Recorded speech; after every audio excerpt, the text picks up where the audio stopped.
The word friend has been used by many. Many people have referred to others as friends. Some of them, they find them on the streets, at their workplace, in class. Does it mean that someone you accepted on Facebook automatically becomes your friend?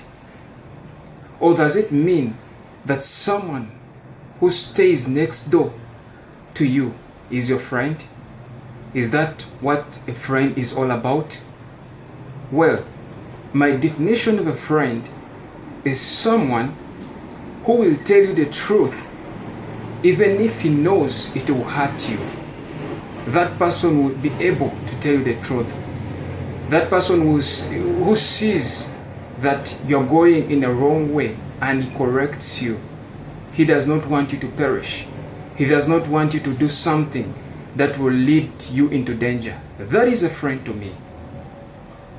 Well, T.D. Jakes talks about 3 types of people, and he describes them that these are the people you will meet in life. First of all, the first type of people are the confidants. Who are confidants?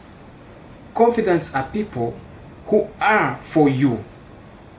That means that these people will do anything to support you.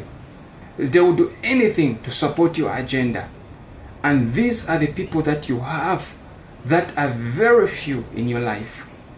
Those are confidants. That means when people say no, the confidants will say yes to you. Because they know your dream. An example of confidence is in the Bible is David and Jonathan. The Bible says, for the soul of Jonathan was knit together with the soul of David. These were confidence. And if you find these in your life, consider yourself a blessed person. The second category of friends or people that you will meet in life are constituents. Who are constituents? Constituents are those that are for the cause. They are not for you. That means if someone presents them with another agenda, they will leave you. So many times people mistake confidence with constituents. And when someone leaves you, you thought he was a confidant. But when someone leaves you, you all along find out he was a constituent. Yeah. So in life, you have to distinguish between who is your confidant and who is your constituent. The third category of people are comrades. Comrades are people who are for what you are against. That means that you fight a common enemy. An example could be soldiers. Let me give an example of the American soldiers. And if they join forces with the British soldiers and they fight something, a common enemy, they call themselves comrades. That word is used in most cases in the army. In the Bible, you find that Pharisees and Sadducees hated Jesus. They hated themselves. The Sadducees and the Pharisees had conflicting ideologies. They believed in different things according to the Bible. But when Jesus presented himself as the Son of Man, when Jesus came along, they joined up, they teamed up, and they fought against Jesus. So those are comrades. You have to distinguish between who is a comrade, who is a confidant, and who is a constituent in your life. So those are friends to you. Yeah. An example, Jesus says in the Bible that about when he talks about friends, he says that you are my friends if you do what I command you to do. Then he goes on and says, no longer do I call you servants, for a servant does not know what his master is doing, but I call you friends. You are friends. That means if you do the will of God, if you do if you follow the statutes of God, you become his friend. He calls you friend. He no longer calls you servant. Glory to God. Now, in the Bible, in the book of Job,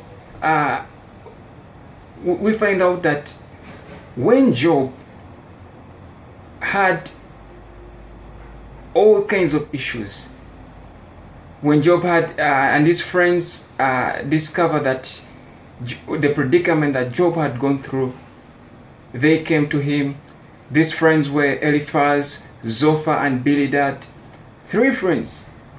And the Bible says that for 7 days and 7 nights, they spoke nothing to him. They spoke no word. And then they started speaking. They started giving him advice. So once you read the whole story of Job, you realize that most of the advice that they were giving Job was wrong, because they were saying that he had sinned against God. And yet Job was a right man. He was upright before God. You know? So, friends are something that you should consider in life. Not everyone that you meet on the street is your friend. Because sometimes you may mistake your acquaintance with a friend. An acquaintance, you may mistake him with a friend. So you have to distinguish who is your friend. Is it because we have grown up together? Is it because we share the same mindset that we become friends? Is it because we share the same hobbies that make us friends? What really makes someone a friend to you? Is a friend someone who will die for you? Is a friend someone who will stand for you? Is that a definition of a friend? Well, if you read the Bible clearly tells you the principles and the guidelines on which you should base your friends on. Yeah. The Bible has friends that have been aligned in the Bible, that you should know these are your friends. You should know that by this, is it someone who follows you, who walks around with you, who becomes your friend? Definitely not. So,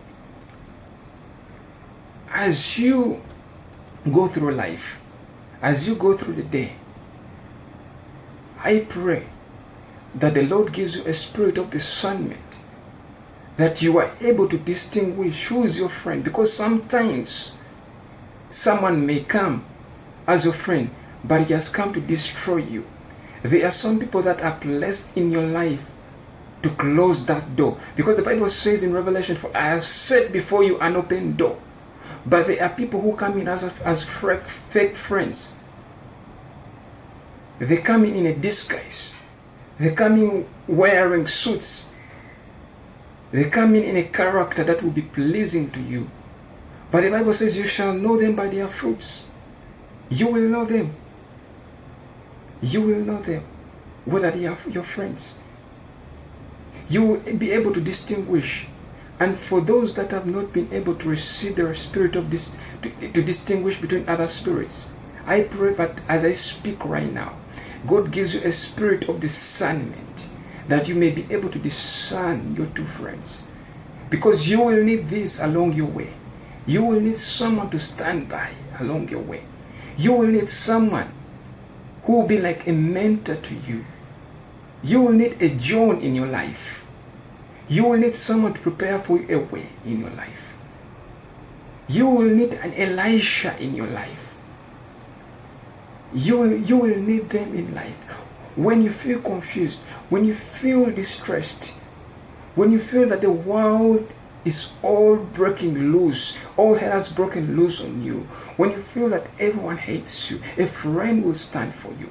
A friend will stand with you. A friend will say, this is wrong. A friend will say, this is right to you. You know.